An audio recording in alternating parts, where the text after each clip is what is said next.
Ce podcast s'inscrit dans le programme Moi Senior, financé par la Commission des financeurs de la prévention de la perte d'autonomie, piloté par le département de l'Aude. Comment devient-on vieux ? Et d'abord, est-ce vraiment si grave d'être vieux ? J'ai cherché à comprendre ce que veut dire vieillir aujourd'hui avec vos mots à vous. Et pour cela, j'ai installé mon studio éphémère au Salon des Seniors de Carcassonne. Ça a commencé. Bien sûr.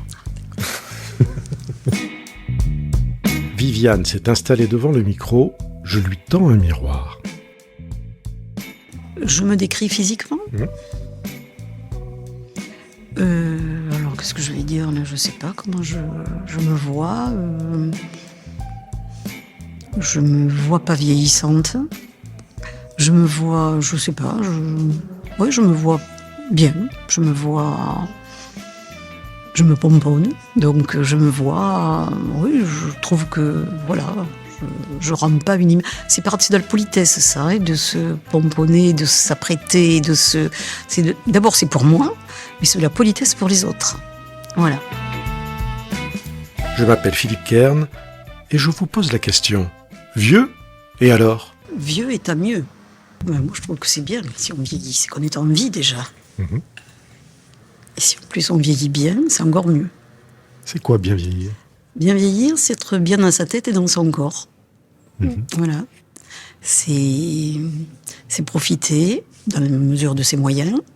C'est faire attention à tout ce qu'on mange. C'est faire attention à son corps. C'est faire attention à son esthétique. C'est tout ça, bien vieillir. C'est être bienveillant, tolérant. Voilà. Pour moi, c'est des qualités que j'ai de façon innée, donc je force pas trop. Quoi. Aucun effort, aucun mérite. Non, c'est naturel. Mais est-ce que ça, c'est constitutif de votre personnalité depuis que vous êtes né ? Oui. Mais cette idée d'âge et cette idée d'être vieux, entre guillemets, est-ce qu'il y a un âge pour ça ? Et est-ce qu'à un moment, il se passe... Non.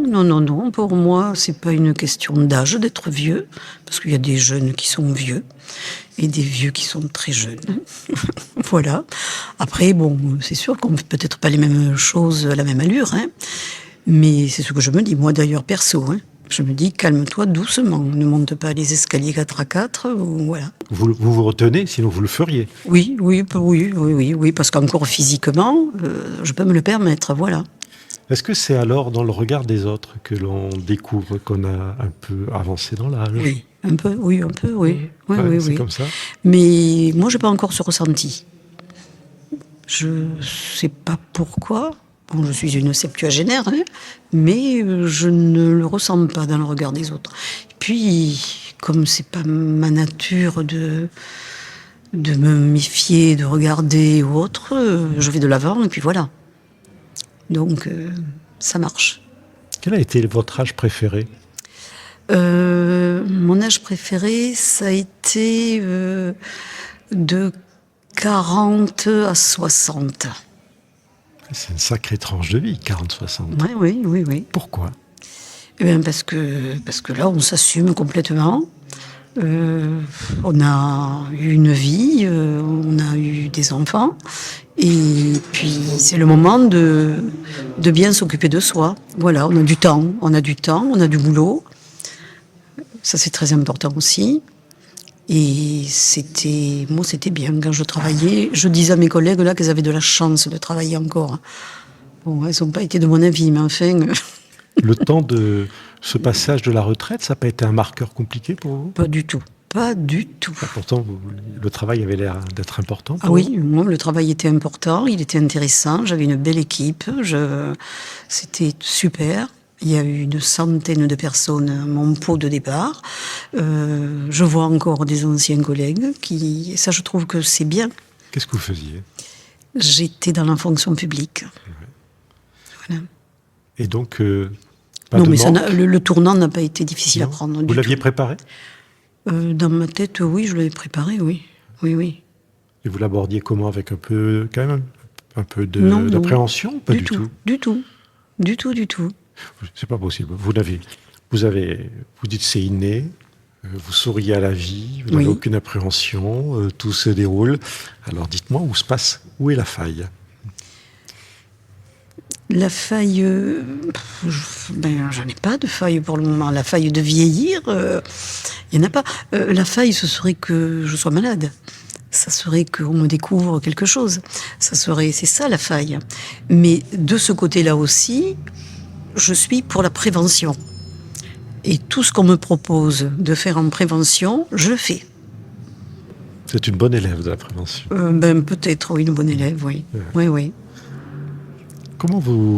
Quel regard vous portez sur la société, de la façon dont elle appréhende justement le vieillissement, les personnes Alors, qui la avancent en société, âge? en ce moment, elle me fait un peu peur quand même. Hein, parce que si moi je suis comme ça, tout le monde ne l'est pas. Et ça me gêne un peu de voir même des gens que je connais parler un petit peu à tort et à travers de choses qui sont du domaine de la politique et qui me font mal aux oreilles des fois, quoi. Hein. Donc ça aussi, ça serait quelque chose qui me ferait mal personnellement. Voilà. Ça veut dire que vous trouvez que les anciens ne font pas preuve de discernement ou n'ont pas justement acquis une certaine sagesse, une certaine expérience qui évite de tomber dans certaines ornières? Oui, je trouve que, je sais pas, ils ont du mal à analyser certaines situations, ils ont du mal à regarder, ils ont du mal à écouter. Pourtant, on dit que parfois l'histoire repasse les plats, et justement, Ouais. ce devaient être des Ouais, sentinelles qui Eh devraient oui, alerter bien en disant sûr, attention. bien il faut- sûr. On devrait montrer l'exemple, Qu'est-ce qui bien se sûr. passe? Où c'est que ça, Je sais pas. où c'est que Je ça sais marche pas. pas? Où c'est que ça marche pas? Je sais pas. Peut-être des gens, puisqu'on parle de retraite, qui n'ont pas des retraites décentes. Tout ça, c'est Une aigreur. une aigreur. Mhm. Quand on arrive à la fin du mois et que c'est juste, on n'est pas aimable avec ses voisins, quoi. Voilà. Pas se dire qu'on a travaillé toute une vie, parce que cette génération-là, on a travaillé toute notre vie. Donc, et en arriver pour avoir quelques piécettes à la fin, c'est dur. C'est dur. Alors justement, on est même si ce podcast est un peu intemporel, on baigne en ce moment dans cette actualité autour des retraites, on entend des discours où on a l'impression que les générations sont en train de s'opposer. En tout cas, on cherche à les opposer, avec des retraités nantis et des jeunes qui seraient dans la peine. Est-ce que ça vous interpelle, ça? Ah oui, bien sûr. Bien sûr que C'est ça vrai ou m'interpelle. pas? Est-ce que vous vous sentez privilégié? Est-ce que vous êtes gêné par rapport Pas aux du jeunes tout. générations? Pas du tout. J'ai travaillé 44 ans, je me sens pas du tout ni privilégiée, ni avoir pris quelque chose à quelqu'un. Non, pas du tout. Mais je trouve que les jeunes, ils disent on n'aura pas la retraite, qui commencent par travailler déjà. Bon, et puis il faut travailler. Il faut que tout le monde travaille, hein. Parce que si on ne travaille pas, la France ça va à volo. Il faut de l'argent, il faut travailler, il faut rendre le PIB intéressant, quoi. Il faut produire. Et oui, il faut produire, bien sûr. Et le rapport justement au travail que vous aviez, vous, et le Alors, travail des jeunes est-ce- aujourd'hui, est-ce qu'il a été modifié? On a l'impression que ce que vous disiez tout à l'heure, de ce besoin de prendre soin de vous, peut-être que ces générations l'ont intégré un peu plus tôt en disant je ne vais pas attendre 50 balais Oui, pour oui, parler oui. comme ça, Oui, oui. pour prendre soin de moi. Je vais commencer par C'est prendre soin ça, de moi. c'est ça. Mais Est-ce qu'ils ils ont pas prennent raison un peu? Non. Pourquoi? Non, ils prennent le problème à l'envers. Parce que c'est comme ça depuis la nuit des temps. Quand on est jeune, on fait des choses qu'on ne fait pas quand on arrive à 50 et 60 ans. Voilà, et puis il faut pas retourner comme ça. Moi, il me semble que c'est normal que les jeunes travaillent, que les moins jeunes travaillent moins, et voilà. Après, ces histoires de retraite, c'est vrai que c'est aussi compliqué parce que il y en a qui ont des boulots sympas. Je veux pas dire qu'ils foutent rien, mais ils sont sympas, voilà. Il y en a d'autres qui sont très durs, très très durs. Et ne pas faire la différence là, quand on fait un dossier de retraite, parce qu'après tout le monde est sur la même base. Et on n'a pas vécu c'est la dommage. même vie. Et on n'a pas vécu la même vie. Et puis, ils n'arrivent pas à 60 ans en forme comme quelqu'un qui a eu un travail intéressant, intellectuellement et même manuellement, quoi. Parce que le travail manuel, c'est très intéressant. Bien sûr. Voilà, quand on voit les artisans qui ont refait la cathédrale et tout ça, bon, on se dit quand même, mais physiquement, ils doivent être plus usés que quelqu'un d'autre. Est-ce que les jeunes, vous les côtoyez? Est-ce que vous avez des Oui, liens avec eux? oui. Comment vous faites? Parce que j'ai Oui. eu plusieurs personnes à ce micro. Certains m'ont dit que c'était pas évident, qu'il y avait une forme d'isolement quand on vieillissait, qu'on était Non. déconnecté, Non. qu'on n'avait pas le parler jeune et la compréhension du langage des jeunes. Que c'était plus dur. Ben non, pas pour moi. Comment vous faites? Mais je sais pas. Je sais pas. Mais moi, j'ai pas mal de jeunes, justement, dans mon entourage. Hein, et je trouve ça que c'est très bien. Parce que quand j'ai un petit problème informatique, eh ben, je sais qui appeler. Voilà. Et eux, quel petit problème pourraient-ils avoir où ils se diraient, tiens, on va appeler Viviane? Alors, j'en ai dans mon entourage proche, hein, j'ai des jeunes qui sont comme ça. Des jeunes qui sont comme ça parce que une a perdu ses parents jeune et que j'étais très amie avec ses parents et que elle me considère, elle sait que je serai de bons conseils pour elle. Et d'autres qui étaient des collègues qui ont eu des changements de boulot, qui sont partis à droite, à gauche, et avec qui je suis toujours en contact au téléphone, à qui je viens de faire un cadeau parce qu'il y en a une qui a eu un bébé. Voilà, donc j'en ai pas 100 de jeunes autour de moi, mais j'ai des jeunes et je sais que je ne les rebute pas. Ça aussi, c'est une attitude. Oui, oui, bien sûr, oui. Oui. Même si on n'a pas le parler de jeunes, ben voilà quoi. On est dans ce beau département de l'Aude. Mhm. C'est comment vieillir sur un territoire au doigt? Ben moi je trouve que c'est pas mal. Quand on se donne la peine de regarder, de chercher, de se déplacer, c'est quand même, je trouve, c'est riche. Moi, les gens qui disent il n'y a rien, ou à Carcassonne, ou à Narbonne, ou à Leucate, ben c'est qu'ils ne cherchent pas, ils ne regardent pas, parce que moi, j'ai pas assez de temps pour faire tout ce que je voudrais.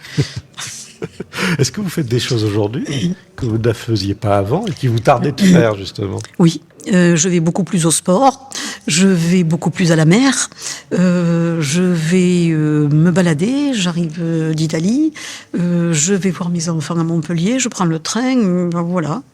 Oui, oui. Sans obstacle? Non, non, non. Pour le moment, pas. Et parce que j'ai ces jeunes à côté de moi, ben, j'ai les applications qu'il faut pour prendre mon billet de train, j'ai mon application pour m'inscrire ici, ailleurs, etc., quoi. Voilà. Qu'est-ce qui vous inquiéterait alors dans ce fil du temps qui est devant Oui, vous, et là? qu'on ne peut pas arrêter. Ben oui, la maladie, mais ça m'inquiéterait, oui. Enfin, ça m'inquiéterait en même temps. Dans beaucoup de maladies, le moral est important. Et c'est un facteur de guérison, souvent, hein, le bon moral. Donc je me dis que j'irai puiser dans ça, quoi. Vous sauriez l'affronter? Oui, oui, je crois. Qu'est-ce qui s'est transformé en vous au fil du temps? Parce que je comprends que vous avez une constitution naturelle qui vous permet d'avoir une forme de philosophie de la vie, une forme Oui. d'être battant, d'être Oui, tout à quelqu'un fait. qui affronte et Oui, qui va de oui, l'avant. oui. Mais le temps façonne aussi. C'est un Oui. peu de la géologie. On est le vent, les intempéries, le soleil, ça vient polir les Oui, êtres bien de sûr. granit Oui, que nous sommes.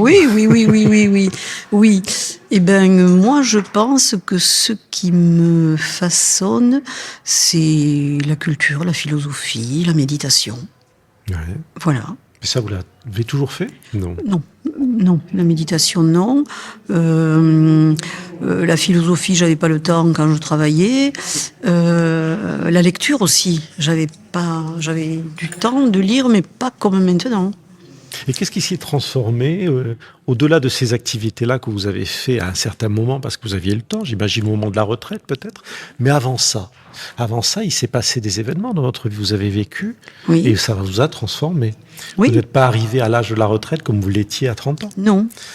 Qu'est-ce qui s'est passé? Parce que Pourquoi vous avez été transformé? Qu'est-ce qui a changé chez on vous? mûrit naturellement, je pense.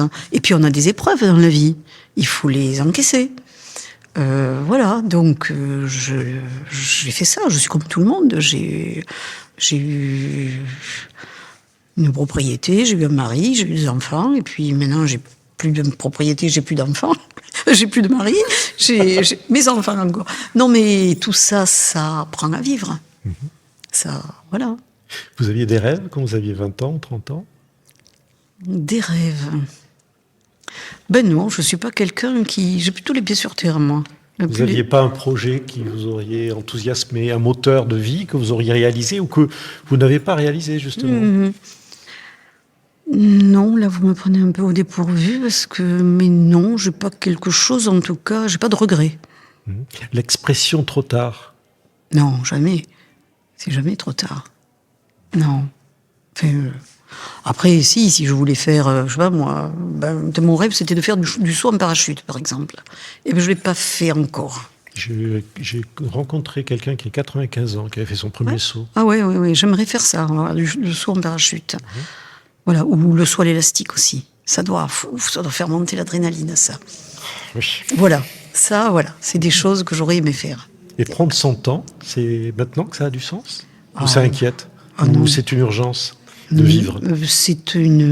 Prendre son temps, c'est une qualité. Il faut le prendre son temps. Il faut être conscient qu'on prend son temps, qu'on fait rien et que c'est bon de rien faire des fois. Vous faites rien des fois? Des fois, oui, ça J'ai du mal à m'arrive. l'imaginer. Si. Ben justement, c'est parce que j'ai toutes ces étapes dans ma journée que je peux faire autre chose, quoi. Alors ça fait quelques minutes qu'on parle ensemble. Ça fait 10 minutes plus même. Hein. Oui, un peu. Et oui. Donc j'apprends à vous connaître un petit peu. Est-ce que je peux évoquer avec vous quelque chose d'un peu plus intime? C'est-à-dire? Quid de l'affection, de la tendresse, de l'amour, de la sexualité? Oui. Comment ça se transforme? Comment on vit ces émotions-là? Est-ce qu'on les vit toujours? Est-ce qu'on en a toujours envie? De plus en plus. Les émotions, elles sont de plus en plus à fleur de peau, je vais dire. Ça, oui. Après, il faut le gérer. Il faut gérer ces émotions. Le bonheur,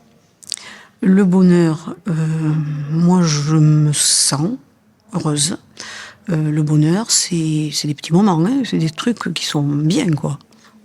Et où je reconnais que je suis bien dans cette situation-là, quoi. Voilà. Après, qu'est-ce que c'est qui suivait? L'amour, la sexualité. L'amour. C'est des sujets. L'amour, c'est très important. L'amour, oui.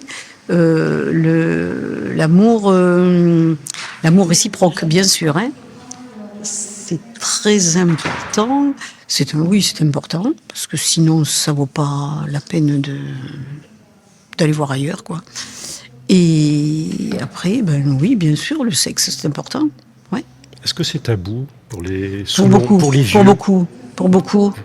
Parce que les jeunes en parlent ensemble, les copines ensemble, elles en parlent. Oui, bien sûr. Est-ce que les copines d'un certain âge, pour encore avoir des euphémismes, en parlent ensemble ou pas? Est-ce qu'entre vieux, on parle de ces sujets? Mais ils font que ça. Ils font que ça, certains. D'en parler? C'est ceux qui en parlent le plus qui le font le moins, peut-être. C'est ça. Je voyais bien. Peut-être. Mais oui, le sexe chez les... des fois, à la télé, dans un EHPAD, on sait bien que monsieur ou madame rejoignent l'un ou l'autre. Heureusement, c'est bien, ça. C'est bien. Moi, j'avais les parents d'une copine qui était très très vieux, qui était, je sais pas s'ils étaient à l'EHPAD ou à l'hôpital. Tous les soirs, ils se donnaient la main pour s'endormir. C'est bien. C'est une jolie tendresse. Ouais, c'est joli, voilà. Après, oui, voilà. Après, il y a la tendresse. Après, il y a il y a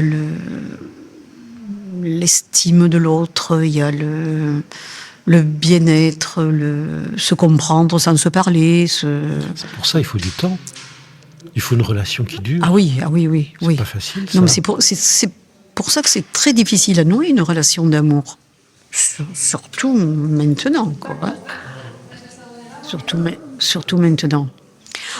Après, ça existe. Voilà. Tant mieux, vous me Oui, rassurez. et tant mieux. Et bien sûr, tant mieux. Vous avez une nostalgie du XXe siècle ? Un objet, quelque chose que vous dites, oh, ça c'est quelque chose qu'on a perdu, c'est dommage, j'aimais bien. Ouais, là aussi, vous me prenez un petit peu... peut-être les grands repas de famille. Ça, c'était chouette. Ça se perd ? Ah oui, ça se perd. Ouais. Je trouve, moi. Ouais. Ça se perd parce que les couples divorcent, parce que les familles sont recomposées, tout ça. On s'entend bien dans certains cas on s'entend pas du tout. Et ça, moi, je me souviens quand mes parents recevaient à la Noël ou au 1er de l'an, qu'ils recevaient toute la famille et qu'ils buvaient, comme ils disaient, le petit verre, et que moi j'étais petite, bien sûr, et ils se souhaitaient bonne santé. Et moi je me disais, mais ils n'ont pas autre chose à se souhaiter que la santé. Et maintenant, je trouve que c'est le plus important. Et c'est dans ces moments-là, justement, qu'il y avait les générations qui s'entrelaçaient, les sûr, anciens, les jeunes, et on apprenait à vivre ensemble, ce qu'on fait peut-être moins aujourd'hui. Ben oui. Je peux vous demander votre âge ? 71. Vous êtes bien dans votre âge ? Ben oui, c'est ce que je dis depuis tout à l'heure. En tout cas, je vous remercie beaucoup de votre confiance. Vieux et alors ? Une série conçue et réalisée par Philippe Kern, enregistrée au Salon des Seniors de Carcassonne. Ce podcast s'inscrit dans le programme Moi Senior, financé par la Commission des financeurs de la prévention de la perte d'autonomie, piloté par le département de l'Aude.